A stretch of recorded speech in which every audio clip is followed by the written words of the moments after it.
Writing dialect and accents can give your characters a touch of personality when done correctly through dialogue. When done well, incorporating dialect and accents can add a layer of dimension to your characters, helping to ground them in their background, culture, and environment. However, there is a fine line between using these tools effectively and falling into stereotypes or creating dialogue that alienates your readers. So, today we are going to talk about avoiding stereotypes, writing a realistic accents and dialogues in fiction. First and foremost, every human being on the planet has a dialect and an accent. It's just who we are. Sometimes my Brooklyn accent does come out. Sometimes my Italian Long Island accent comes out. And it all really depends. Sometimes my Midwestern, I have to talk like this because I am acting or trying to get a gig accent comes out. And even then, it's still there. It's still there. Anyway, with that said, I am going to show you how to strike that balance. We'll cover some techniques for adding just enough of an accent or dialect to convey your character's voice without overloading the reader or perpetuating harmful stereotypes. You'll also learn how to ensure that your dialogue remains readable and engaging. I'll repeat that because that is the most important thing, is that you will learn how to ensure that your dialogue remains readable,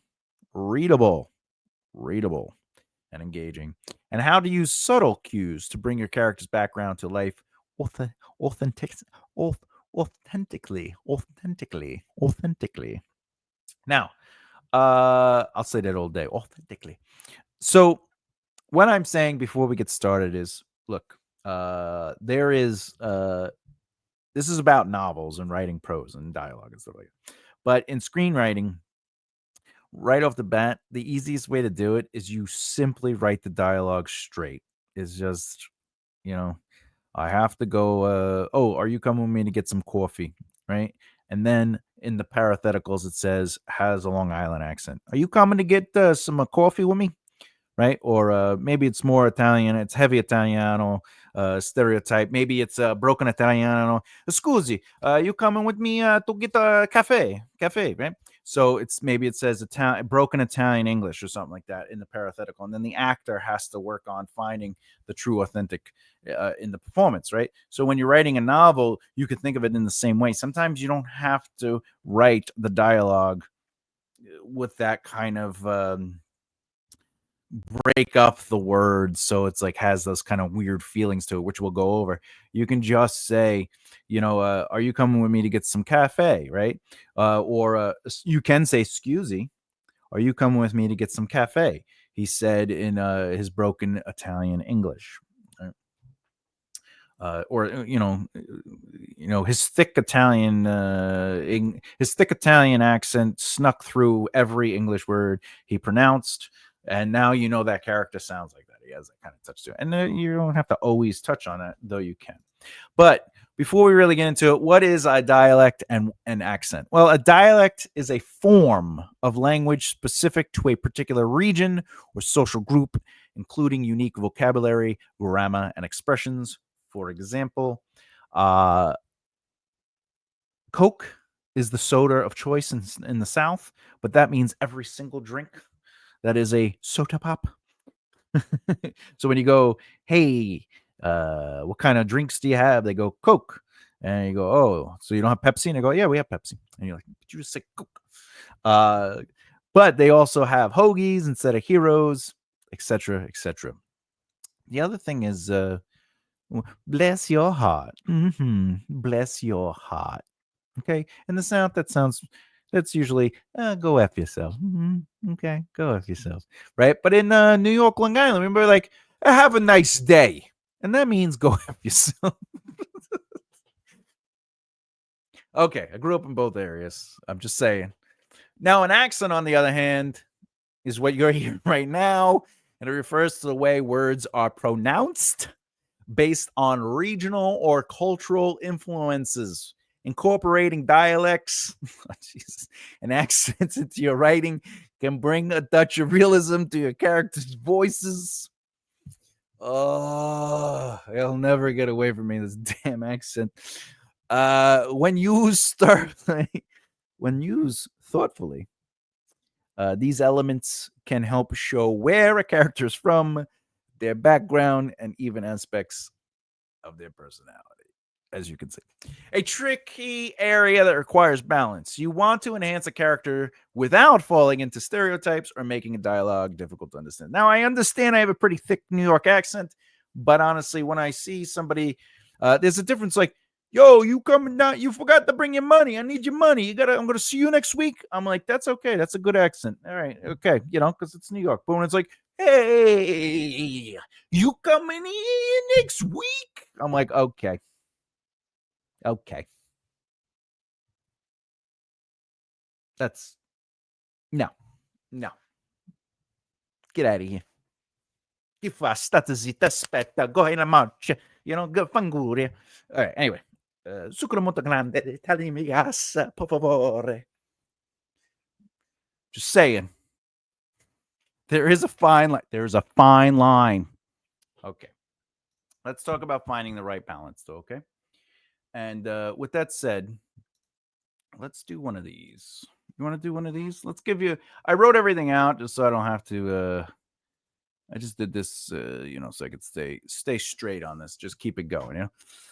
The first thing is these are the definitions. So again, a dialect is a form of language specific to a particular region or social group, including unique vocabulary, grammar, and expressions.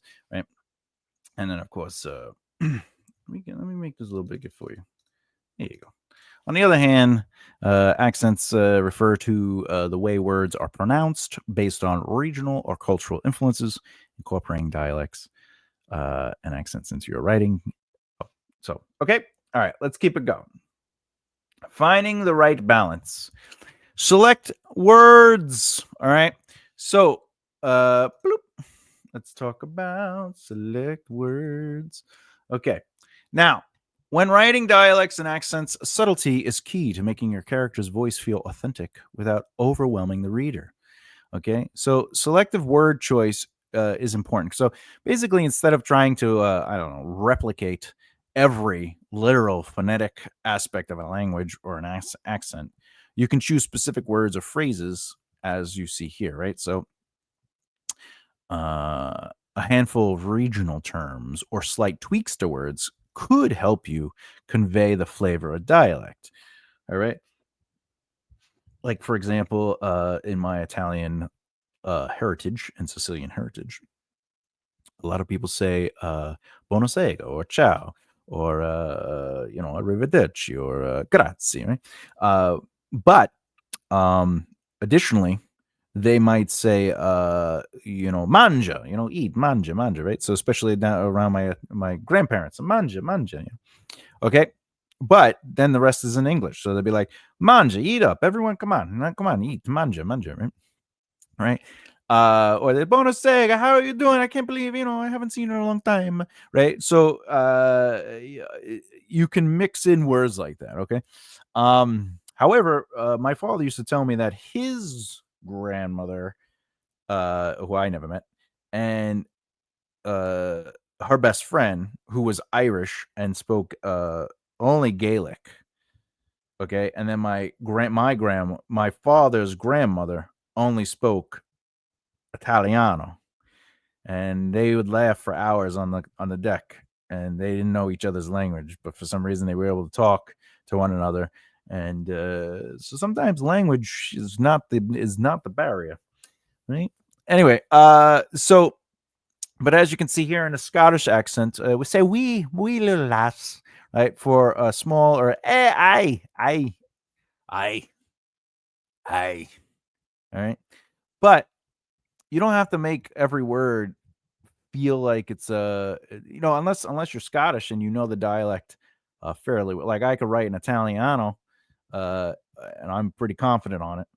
But I'm not going to write in Swahili because I'm not confident in it. That's the only reason I wouldn't write in it because I'm not. But if I knew a word or two, I would use the word or two how I felt confidently about it.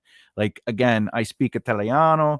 I know some German. I know a lot of Spanish because they're very close to Italiano, right? And I know some other words in other languages, but like, for example, in French, it's merci beaucoup, right? Merci beaucoup, right? So I'm confidently sure that means thank you very much. Merci. Okay. Buongiorno, right? Okay. If I know the word and I'm confidently secure in what it means, I will use it loosely in dialect. But I don't speak French, so I'm not going to just put together a French sentence using Google Translate. It just wouldn't make sense, right? But anyway, all right. Another thing is, so what I'm saying here is you don't have to worry about constantly using the regional words. If you want to add a little touch and be like they're Scottish, maybe they say we for small or lass or I, a, e, I, o, u, whatever. Italiano say ciao, ciao, ciao. All right. Anyway, consistent but sparse markers. Okay. Boop, boop, boop, boop, boop. Okay. Let me get this down here. Boom. All right. So use markers as accents sparingly, right? Okay. And consistently. For example, if your character drops the G in words ending in ing, maintaining that pattern throughout, but avoiding overdoing it in every sentence too much, phonetic spelling can make the dialogue difficult to read. So you still want clarity. Because if the character's saying, I'm going to the store, right? You might want to keep that going, right? So if they're like, I'm running, it's actually running. So I'm going to the store, I'm running to the store. You just take off that G. It's very casual. It doesn't really disrupt. So you want to sparse and consistency is okay. Don't overdo it, you know. I'm I'm hiding or hiding, right? I'm hiding from the killer. He's going to the store. So I'm not stopping no one as I run. As I'm running. As I'm running. For safety. Okay, so that's all okay because we established they don't use G's. Oh, G. All right. The next thing is you want to remember rhythm and syntax. Okay, rhythm and syntax. Okay. A character's voice through rhythm and sentence structure rather than relying on heavy phonetic spelling is all about rhythm and syntax. Different regions or cultures may have unique ways of phrasing things using specific syntax or a particular cadence. Reflecting these traits can be more effective and subtle. Now, here you go. Now, a character from maybe, say, South America, the South of America, right? Say, could do that. Could do that, right? And this is like a regional syntax structure rather than heavily altering the pronunciation of each word. So I might could do that, or long time it's been. They just switch it around, right? Like when people say, I reckon you're not from around here, right? You're not from around here, I reckon, right? They might switch it around. I reckon you're not from around here, right? So it's okay to move words around like that. All right. Could do that. I reckon you're not from round here. I reckon you're not from round here. I reckon you're not from round here. Not from round here. This might even just be a statement. I reckon you're not from round here. All right. I would probably just do that. I reckon you're not from around here. Okay. Now, acting wise, you got to put a little accent on there, but you could be like, oh, I reckon you're not from around here. He said his southern drawl dominating his vowels. I spell that right? Southern. I guess I did. I reckon you're not from around here, he said, his southern drawl dominating his vowels. Now, that's a good way to kind of basically be like, let me get the accent in there. Because now, whenever he talks, the reader's going to reckon, oh, this person has a southern drawl. So now, even saying something as, I'm hungry, might make them, because they know that, uh, you know, even if he says, when I'm hungry, when I'm hungry, I get myself. Oh, uh, pork, pork, and swine. Swine? I think I spelled that wrong. Swine? Did I spell that right? Swine, like yeah, swine. That's correct. All right. So now reading the second part. So I reckon you're not from around here, he said, his southern drawl dominating his vowels. So now in my head, when I'm hungry, I get myself to the local pork and swine. It just gets in there. And if you notice, as it's fine, swine, right? Like even the way words are, but it's spelled hungry. Spell it right. Right. So even though it's when I'm hungry, right? So when I'm hungry, I get myself to the local pork and swine. So the accent's there, right? I get myself to. I get myself to local, right? So it's just kind of flow. If you, I grew up, I have a lot of years in Florida, so a lot of people talk like this in Ocala, of all places. Get yourself to the pork and swine. All right. So that is one of the things you could do is you don't have to sit here and be like, when I reckon you're not, like, you don't have to write these with the accent, not from around here, like, because you could do this from around here. It's just you want to keep the fluidity to it, and just adding this, his southern drawl dominated his vowels. When I'm hungry, I get myself to the local park and swine. Or like even in Germans, it's, they don't, when they speak, they don't really use the words right. It's like W is win, like, because it's a W is V, so they win the victories, whatever the case may be, right? So you would still write, uh, I won this time, Bond, right? Okay, he said, uh, is German. He's German. Tongue bathing his words in harsh intent. Okay, I've won this time, Bond. Right? Okay, whatever. That's terrible German. Ja, sprechen Sie Deutsch? Ja, nein, sprechen Sie Deutsch. Less is more, I always say.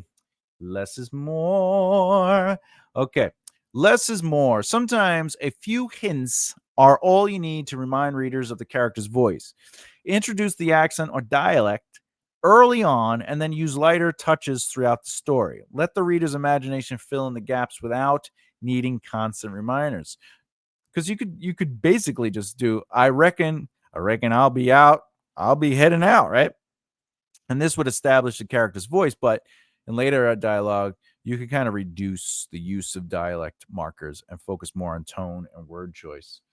Because once you establish that they have this sort of tone to themselves, you can then get into regular, like, um uh last time I saw, I was half asleep, uh couch. Is that right? Couch coach? I don't know. I get those two mixed up. Couches. Um. Anyway, so we know this could be. I reckon I'll be heading out. Have you seen Linda? Linda. All right. Uh. Last time I saw her, I was half asleep on the couch. Because your mind is already in this kind of like, I reckon I'll be heading out. Uh, right. But you could also do, you could take away full sentences. Last time I saw her, I'd say I had been half asleep on the couch. Half asleep. I've been half asleep right? But I don't have to say half asleep on the couch. I just say the couch, right? So last time I saw her, I'd say I had been half asleep on the couch. I'd say I had, right? I'd say, uh, actually, I'd say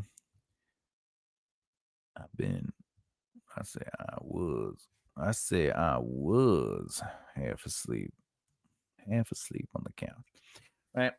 It's straightforward, but at the same time, you know that like the character's voice is still there. As long as you establish it, you don't have to really, as one might say, overdo it. Okay. Which brings us right to avoid stereotypes. Oh yeah. Okay. So when you're dealing with, I don't have any examples for avoiding stereotypes. When you're dealing with stereotypes, uh you do want to be mindful of the culture and implications of the accent or dialect. You don't want to write it in a way that's like disrespectful, meaning like when I do Italian, when I'm talking Italiano and I'm really getting in there, I want to see you. Where you been, little Tommy? Uh, I grew up around that culture and that kind of like dialect. But when I hear other people, hey, are you look at you, and you overemphasize and you go, this is how Italian. But like when Family Guy doesn't goes bibbity bobbity boo, like I'm like that's kind of funny. I get it. But when somebody is like trying to do, like for example, if I do a British accent and I bring myself this way, and I'm just trying to talk English with some sort of, or maybe I'm trying to do Cockney, okay, and I'm getting deep down there into those vowels, right? Okay, well, then I got my Cockney. As long as I am respectfully doing it, I'm not trying to do a characterization of it, like oh, I'm from Cockney, right? That is disrespectful. But if I just allow the voice to come through and I'm talking to you with respect, then I am giving the dialect and the culture at least some attention to breviary. However, if I'm that's insulting. Okay, it's like what's interesting though. I was talking about this with somebody else the other day. Is I hear people do Italian, New York, Brooklyn accents, or like they'll do Italian accents, right? And they'll do the English accents. Sometimes they'll do a little Scottish, Scottish accent, terrible, right? But like if uh if you do like konnichiwa, right, right, origanto, right, and then people are like, oh, you're doing the, and you're like, yeah, but in Japanese you want to do you the accent helps you say the words, right, because they're part of the move from it. And when you're studying Japanese, they actually you have to come down here, right? You have to go deep. But there's a difference between trying to find that tonality to do it, right? Versus say like if you're speaking Spanish, you don't want to, like gracias, but you like gracias, right? Same thing with Italian, grazie, grazie. You want to grazie, right? Bravo, bravo, right? Or non, non, right? You want to bring in, so it has like a fluid to it, belladonna, belladonna, right? You need to add that little turn to it. Belladonna is technically right, but it's belladonna, donna, right? So beautiful woman, right? So, or bravo ragazzo, right? Good boy, right? So, or good child, actually. No, yeah, that's boy. Ragazzi, ragazzi is a child, and a ragazzia is a girl, right? So, bravo ragazio is a good boy, right? So, but when I used to talk to my dog in Russian, right? Sidiat, right, means sit down, Lejat means lay down, right? Stoy, okay?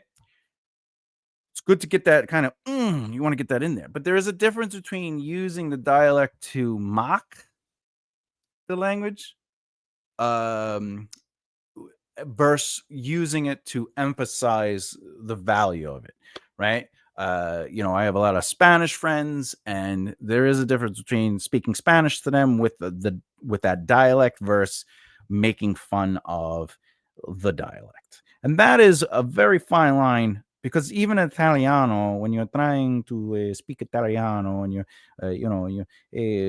or you can really mess it up. But if you're not doing it as a a parody. Good.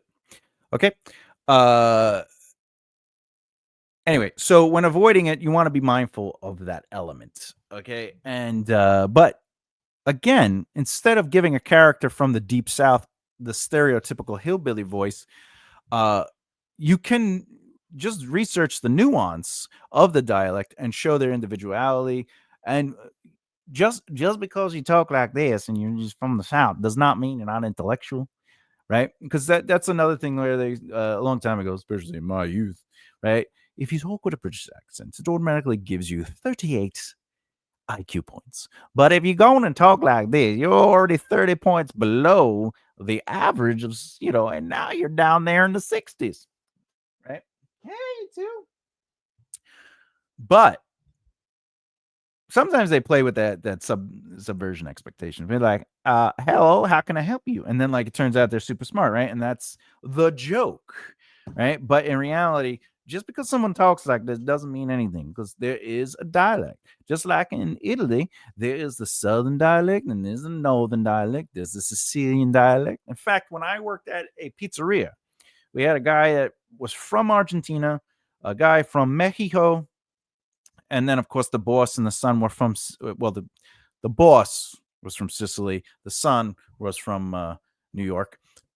But I was also taking Italian in school, so my Italian dialect and accent was different than when I had to talk to the boss and his son, because there was a Sicilian. I'd be like, what? It took me a second because it had a different dialect and also word choice. Again, hoagie or hero, right?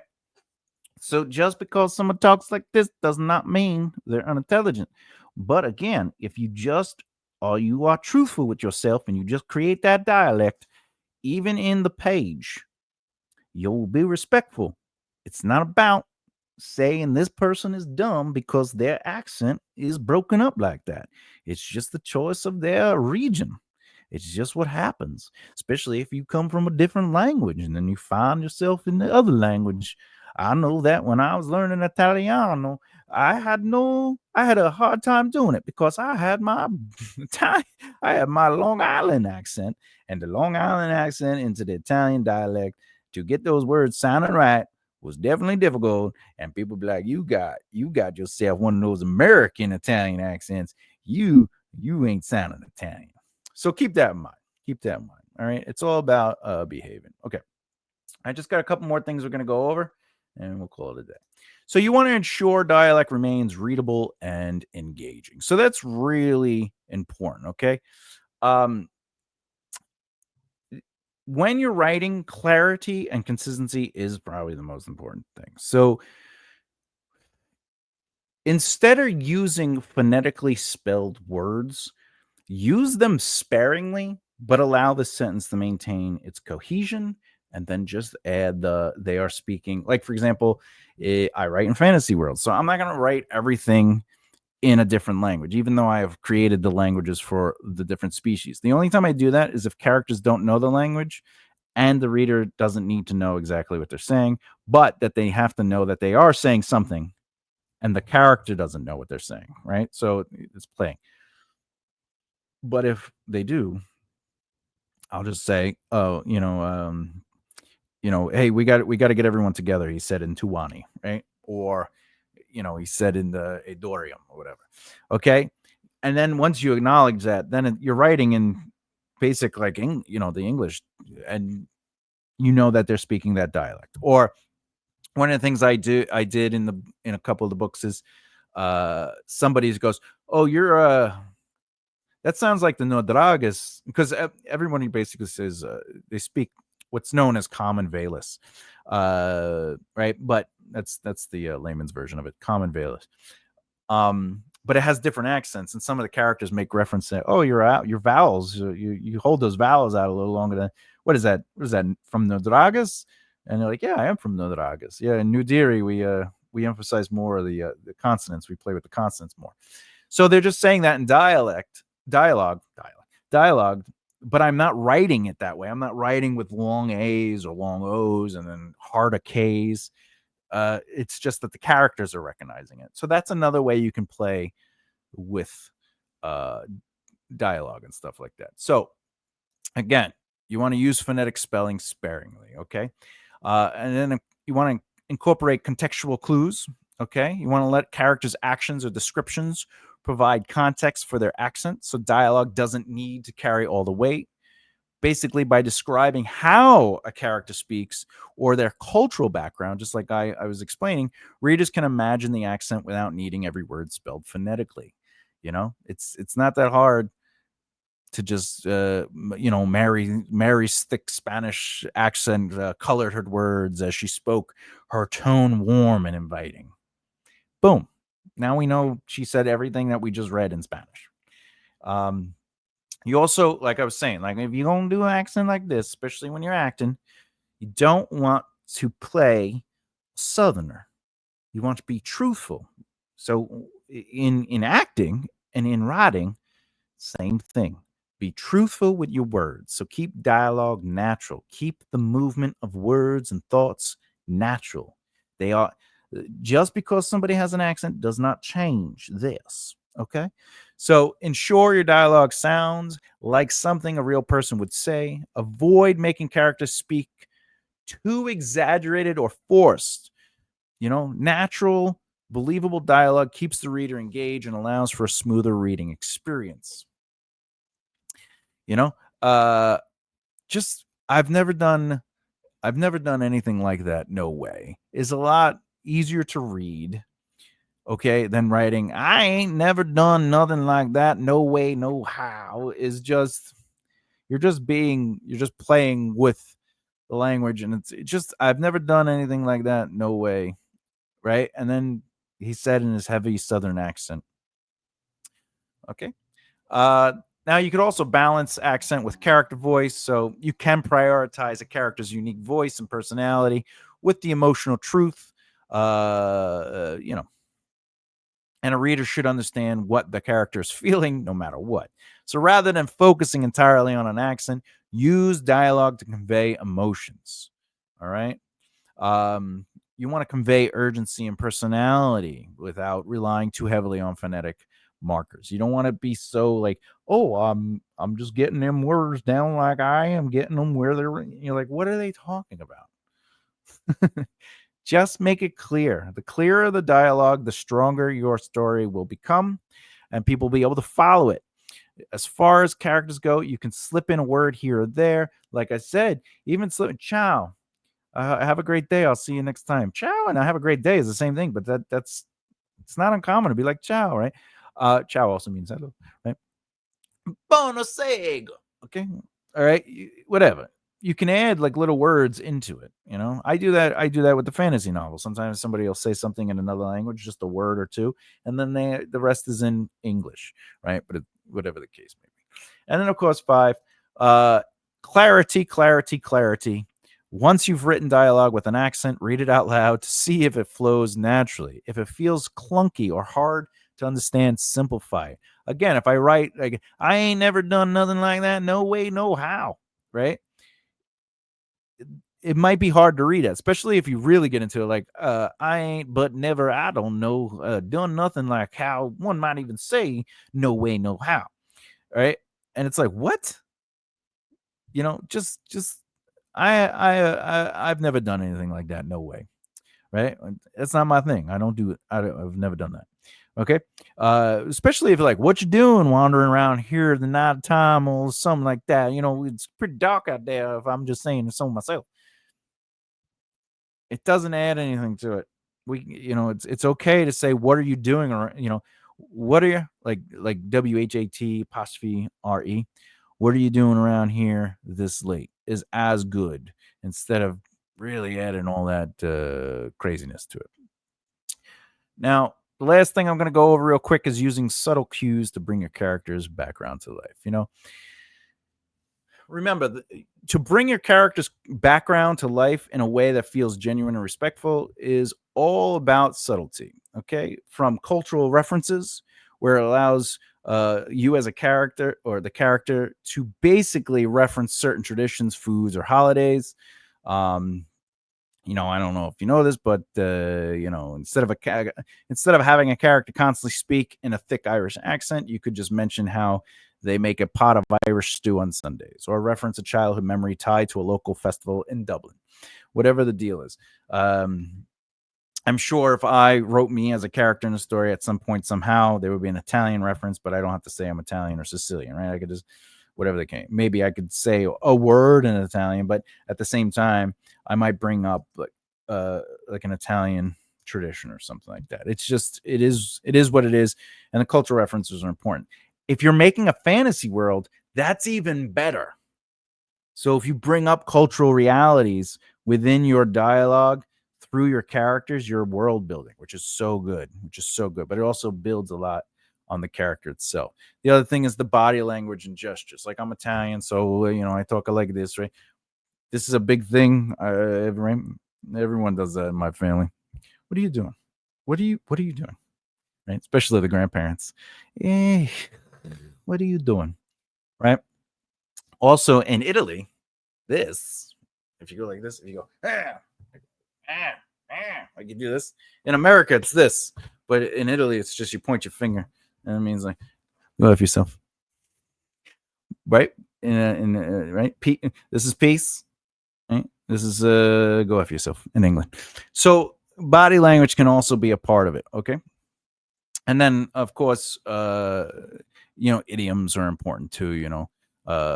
Busy as a bee, fixing to, bless your heart. So keep these things in movement. All right. And with all that said, final thoughts. Dialect and accents can be powerful tools for adding depth to your characters, but they need to be used thoughtfully.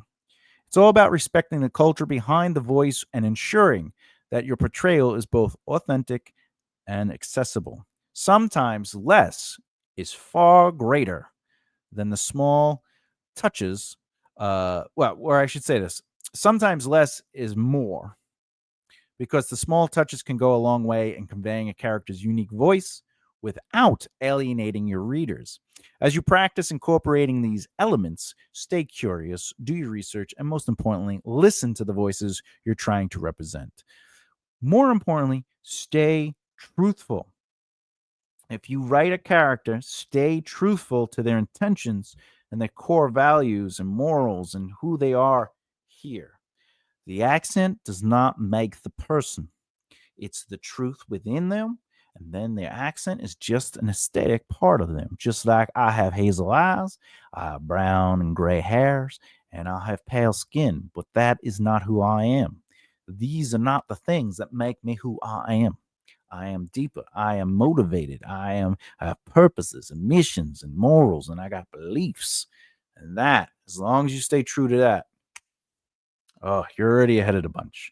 Next video in this series is we're going to talk about subtext and implied meaning, the power of unspoken words, and the nuance of dialogue that convey deeper emotions and motivations.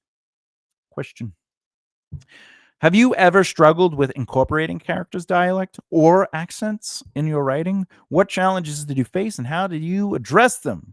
Why don't you share your experiences in the comments below? And if you haven't done so already and you like what you've been seeing, please subscribe and hit the bell icon so you don't miss out. And with that said, keep developing the right mindset. I'll see you next time.